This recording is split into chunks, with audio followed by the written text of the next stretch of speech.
pour un nouveau pot d'accueil.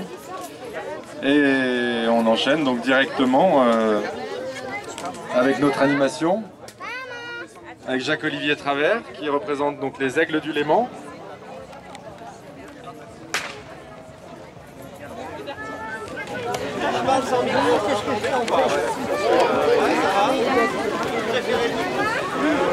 Ce sera mieux avec le micro?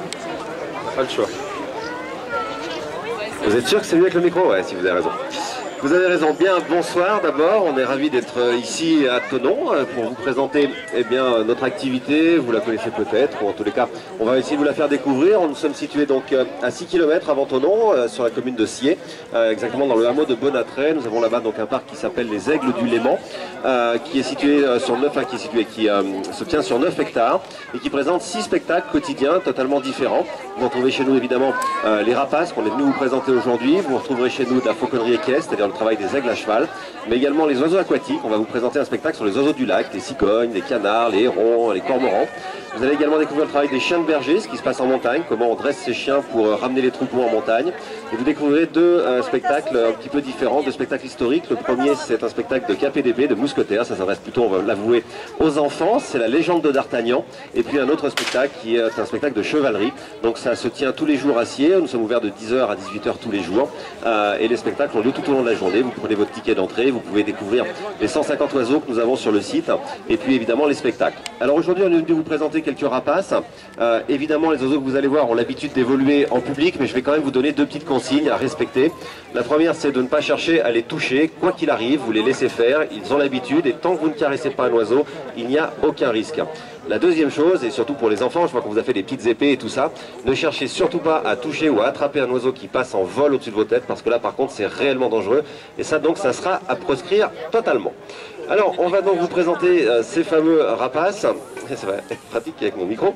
On va donc commencer par un oiseau que vous connaissez tous, puisque c'est le rapace le plus courant finalement dans le monde, il s'agit de la buse. Alors nous n'avons pas choisi de vous présenter une buse européenne, nous avons choisi une buse américaine un petit peu particulière qu'on appelle la buse de Harris. Et vous allez comprendre très vite pourquoi on a choisi cet oiseau, tout simplement parce que vous allez voir, elle n'a mais alors pas du tout peur de voler vraiment très bas au-dessus de vos têtes. Donc laissez-la bien faire, elle va arriver, on peut y aller quand tu veux Muriel. Hop là, hop là, hop là. Alors la buse, dans notre jargon de fauconnier, nous disons nous que c'est un oiseau... Vas-y, il faut bien que tu te fasses voir, hein, il y a des voitures, il y a un peu de tout ici. Donc nous disons que c'est un oiseau de bas vol. Pourquoi un oiseau de bas vol? Tout simplement parce que pour surprendre ses proies dans la nature, composée de mulots, de musaraignes, de campagnols, elle va devoir raser le sol pour arriver avec un maximum d'effets de surprise.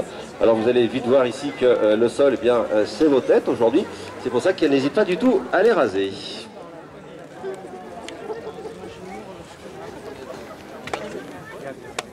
Alors l'oiseau qui vous est présenté est une femelle. Vous retiendrez là aussi que dans notre jargon de fauconnier, évidemment nous ne l'appelons pas ainsi. Chez nous la femelle est appelée forme et le mâle est appelé tiercelet. Tout simplement parce que chez les rapaces, le mâle est un tiers plus petit que la femelle. À titre d'exemple, cette femelle fait exactement 1 kg. Le mâle de la même espèce fait lui à peine 650 grammes. Alors l'oiseau est extrêmement habile, vous le voyez en vol, hein, grâce à cette longue queue en fait qui lui sert de gouvernail, qui lui permet dans la nature de passer entre les branches d'arbres et ici, eh bien, c'est entre vos têtes. Enfin, tu repasses derrière là-bas. Alors nous faisons actuellement devant vous en fauconnerie, là aussi un autre terme, nous faisons des réclames. Un réclame en fauconnerie, c'est simplement quand on demande à l'oiseau de passer d'un gant à l'autre du fauconnier. Aujourd'hui, vous, quand vous réclamez quelqu'un, eh bien, vous lui demandez en fait tout simplement de venir vous voir. Vous retiendrez que ce sont les fauconniers qui ont inventé ce terme il y a maintenant quelques centaines d'années, comme d'ailleurs bien d'autres termes du langage courant. Ah, le bec. Voilà, on va y arriver. Et c'était pas si facile. Allez, un dernier petit réclame, tu peux te mettre un peu plus loin si tu veux, à le droit. Voilà. Allez, Yara, au-dessus de vos têtes. Bah écoutez, je crois que vous pouvez lui faire un petit applaudissement, puisque vous voyez, elle a parfaitement, elle, rempli sa mission. Alors, j'en profite parce qu'elle a un petit peu de temps pour aller jusqu'à la voiture, pour vous rappeler que sur le parc, vous découvrirez chez nous une soixantaine d'espèces qui représentent 150 oiseaux. C'est une des plus grosses collections qu'il y ait en Europe. Vous découvrirez notamment chez nous un oiseau extrêmement rare que nous sommes aujourd'hui encore les seuls à présenter au monde, qui est le gypaète barbu. Vous en avez peut-être entendu parler. C'est un oiseau qui est réintroduit dans la région. C'est un des plus grands rapaces d'Europe puisqu'il fait jusqu'à 2,70 m d'envergure et pèse environ 7 kg. Donc c'est une occasion unique vraiment de découvrir cet oiseau qui maintenant est dans le massif du Bargy et il y a 3 couples reproducteurs en Haute-Savoie. Et nous avons eu la chance d'avoir depuis 3 ans maintenant un jeune en spectacle. Alors, on va revenir avec un oiseau que vous n'avez pas trop l'habitude de voir, puisque lui, il a tout simplement choisi de vivre complètement à l'envers de nous, si je peux m'exprimer ainsi. Il a choisi de vivre la nuit. Nous allons donc vous présenter un nocturne, et là aussi vous avez de la chance, puisque vous allez voir un nocturne de la région, mais qui n'est pas n'importe quel nocturne, puisque c'est tout simplement le plus gros nocturne du monde. C'est le hibou grand-duc d'Europe. Alors, Muriel va arriver avec cet oiseau, et je voudrais en profiter pour poser moi quelques questions aux enfants. Alors les enfants, dès qu'elle sera par là, voilà qu'elle va nous rejoindre, vous en profiterez pour regarder sur la tête de notre oiseau.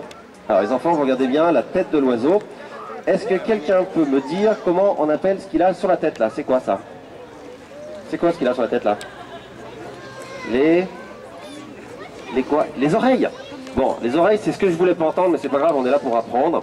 Les oreilles chez un oiseau, c'est un simple trou qui est en fait caché sur le côté de la tête, on ne les voit pas, elles sont cachées sous les plumes. Non, ce ne sont pas ses oreilles. Comment on appelle ce qu'il a sur la tête là? Bon, ils ont le droit de souffler les adultes, hein, mais pas trop fort. Les cils? Non. Les houppettes non plus, c'est pas mal, c'est mignon, mais... Les sourcils? Non plus. Non, non, ça porte un nom bien précis. Personne ne sait? Voilà, bravo madame. On appelle ça des aigrettes. Vous retiendrez qu'il n'y a... Alors, les aigrettes, est-ce que quelqu'un peut me rappeler à quoi ça sert les aigrettes? À quoi ça sert ces aigrettes? Alors, à quoi ça sert les aigrettes? Bon allez, essayez, on va essayer, vas-y. Ah, se diriger j'aime bien, mais il faut que tu m'expliques un petit peu mieux. C'est-à-dire, comment il s'en sert en fait? D'autres idées? Allez-y les filles, hein, si vous avez des idées. Oui. À tenir... Ah, alors ça on m'a jamais fait ça. À tenir en équilibre. Explique-moi. Ah, c'est-à-dire ça lui permet en fait, en les avançant, les reculant, il reste... Ah, alors écoute, c'est la première fois qu'on me l'a fait celle-là. C'est pas mal, bonne idée, bonne idée. Non, pas à se tenir en équilibre. À quoi ça sert ces aigrettes? Allez, une dernière. Ah, radar, ça j'adore. Mais alors, le radar, il émet les ondes, il les réceptionne, il fait quoi avec? Vas-y, jeune homme. Localiser les proies, tout ça, j'aime bien, mais il faut être plus précis. Un peu comme des moustaches, il sent avec moustache. Bon, écoutez, en tous les cas, je vais vous remercier parce que je vois que vous y avez mis de la bonne volonté. Mais je vais arrêter votre recherche parce que très honnêtement, elle est vaine. Il y a 300 ans, les scientifiques et les fauconniers, nous cherchons la réponse à cette question. Et personne ne l'a jamais trouvée. On ne sait pas à quoi servent les aigrettes. Par contre, elles ont un avantage, elles vous permettent de reconnaître à coup sûr la chouette du hibou, puisqu'il n'y a que le hibou qui a des aigrettes, la chouette elle n'en a jamais, et il n'y a pas d'exception à cette règle, vous êtes sûr de ne pas vous tromper, quand il y a des aigrettes, c'est un hibou, quand il n'y a pas d'aigrettes, c'est une chouette. Rappelez-moi quand même, les enfants, comment on appelle la femelle du hibou, ça c'est facile. La femelle du hibou, la chouette. Tu es parfait ce soir, toi. C'est exactement la réponse que je ne voulais pas non plus entendre, mais c'est rien contre toi. Hein. C'est juste qu'une chouette et un hibou, c'est comme un chat et un chien. Ce sont deux espèces qui n'ont rien à voir entre elles. Il y a un mâle et une femelle de chouette, un mâle et une femelle de hibou. Simplement, il n'y a pas de nom pour les différencier. Vous dites le, la chouette, monsieur, madame chouette, papa, maman chouette, ça m'est égal. Mais en aucun cas, la chouette et la femelle du hibou, retenez au moins ceci de ce spectacle. On essaye? Je sais pas si je te promène là ou pas. On va se mettre en face, on va mettre juste là-bas. On va pas faire trop long. On va essayer de vous faire voler ce hibou. Je dis tout de suite, c'est extrêmement difficile. Je dis pas ça pour rehausser ma performance à moi, mais la sienne. En effet, cet oiseau voit avec 100 fois moins de lumière que nous. Pour vous donner une idée, lui, il repère la lueur. Oh, c'est bon, pas à perpète non plus. Il repère la lueur d'une allumette à presque 1 km de distance en pleine nuit. Donc en pleine journée, forcément, il est aveuglé. En plus, il ne voit pas en couleur, il voit en noir et blanc. Donc c'est extrêmement difficile pour lui de voler en pleine journée. Alors je vous rassure, sur le parc là-bas, vous verrez, on y arrive très bien parce qu'ils font tous les jours le même circuit. Ils ont l'habitude, c'est un petit peu comme un aveugle finalement qui aurait ses habitudes. Mais ici, c'est un petit peu plus difficile. Alors, je sais pas, on va voir. Alors par contre, si vous bougez autour, j'ai vraiment aucune chance de le faire venir. On va essayer, je vous promets rien. Hein.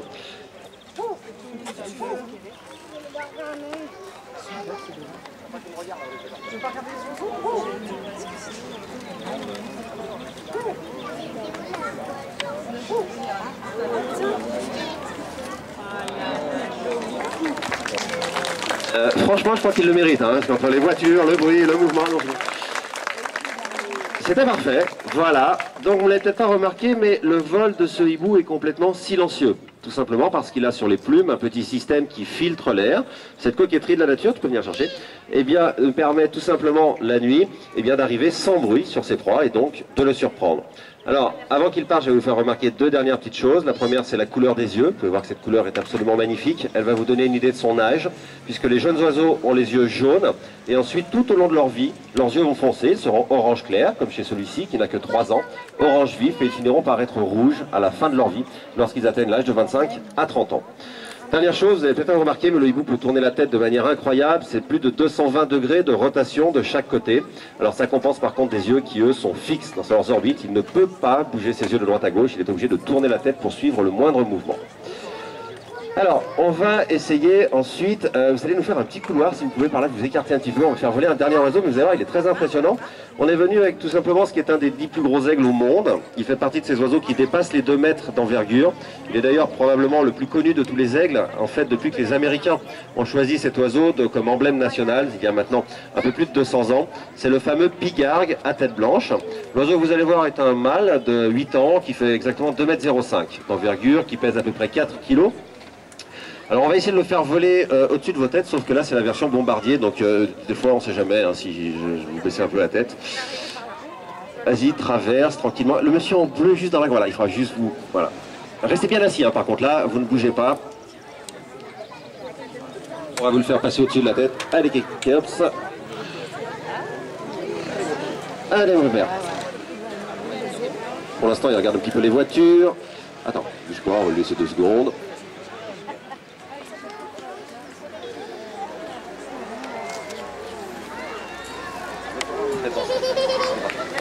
On va rester dans cet axe-là. Alors, effectivement, cet oiseau est impressionnant par sa taille, mais retenez également chez les aigles, c'est la puissance qui est impressionnante. C'est les aigles royaux, alors ce n'est pas celui-ci, hein. Un aigle royal, c'est celui qui vit avec... Donc, je vous laisse vous écarter un tout petit peu, voilà, pour qu'il puisse voler là. Les aigles royaux, c'est ceux qui vivent dans nos montagnes, ce sont parmi les plus puissants au monde. Ils peuvent exercer des pressions qui vont jusqu'à 250 kg au centimètre carré. Alors, je sais que cette mesure est abstraite, mais vous retiendrez qu'il transperce... Appelle. Qu'il transperce un crâne de chamois ou un bras humain sans faire le moindre effort. Donc ça, c'est pour vous donner une petite idée de la puissance de ces aigles. Retenez également, chez les aigles, c'est la vue. Quand on dit avoir une vue d'aigle, ce n'est pas du tout, mais alors du tout usurpé. Ces oiseaux voient tout simplement 10 fois mieux que nous. Un aigle comme celui-ci peut repérer son fauconnier. Oh, je suis là. Alors, je l'habitude, il est... Qu'est-ce qui t'arrive, toi? Il est un peu tout, je sais pas, son environnement le surprend. Allez, Caps. C'est les oiseaux qui ont extrêmement l'habitude, hein, on fait énormément de spectacles, là je sais pas, il est un peu tout voir des voitures j'imagine. Alors je vous disais donc des oiseaux qui vont voir beaucoup mieux que nous, 10 fois mieux que nous. Un aigle comme celui-ci peut repérer son fauconnier jusqu'à 5 km de distance. Si vous vouliez voir aussi bien que cet aigle, je le dis souvent, il faudrait en fait tout simplement que vos yeux dans votre tête aient la taille d'une orange. Alors celui-ci finalement est tout jeune, hein, il a que 8 ans, alors c'est pour un aigle rien du tout. En captivité, ce sont des oiseaux qui passent les 50 ans régulièrement et dans la nature ils peuvent vivre environ jusqu'à 35 ans.